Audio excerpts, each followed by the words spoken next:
College students have everything: libraries, tutors, the entire internet in their pocket.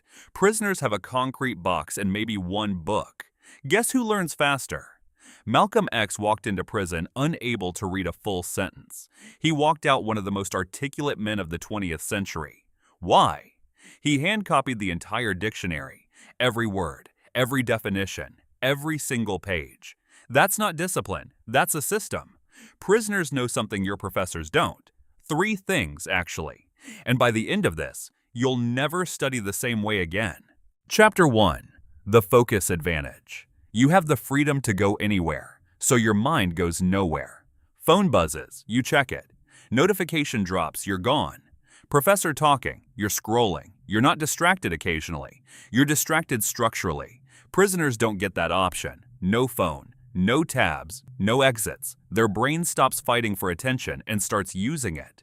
Cal Newport calls it deep work, sustained, distraction-free concentration that produces results in hours that most people can't produce in weeks.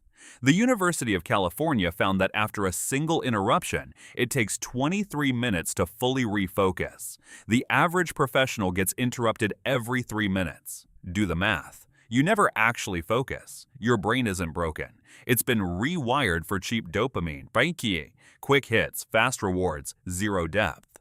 Prisoners' brains rewire the other direction. Attention spans restore. Dense material becomes readable. They're not smarter. They just have no way out but through.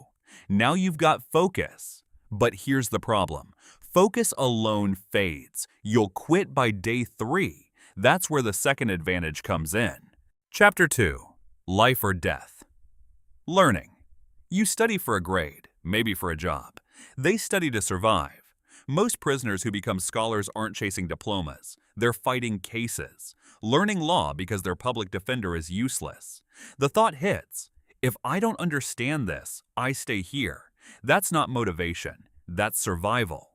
Psychologist Robert Bjork calls this desirable difficulty. When the stakes are real, your brain flags everything as critical and encodes it permanently. Malcolm X didn't copy the dictionary for extra credit. He did it because he couldn't write a coherent letter. The shame broke him, so he rebuilt himself, word by word. Prisoners study 12 to 16 hours a day. No job, no commute, no distractions, just time. Crushing, endless time.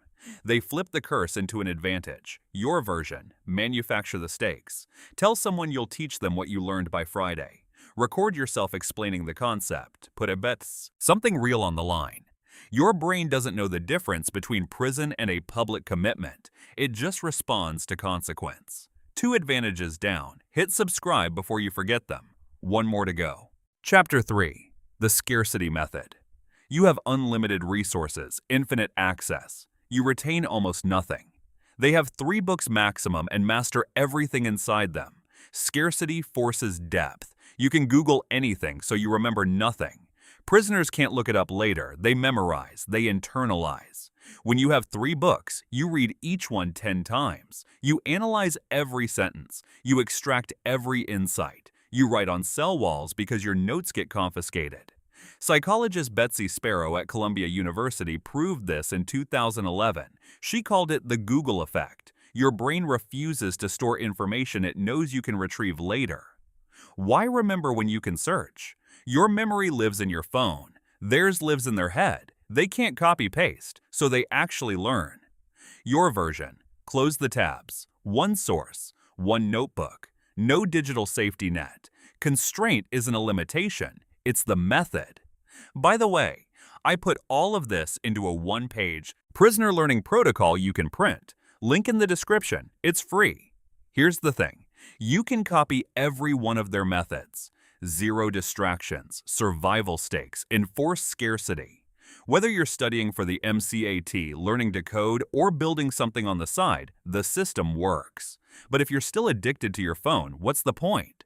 Most people hear this and keep scrolling anyway. That's why I made this video breaking down exactly how to do a proper dopamine detox and rewire your brain for deep focus. Watch it next.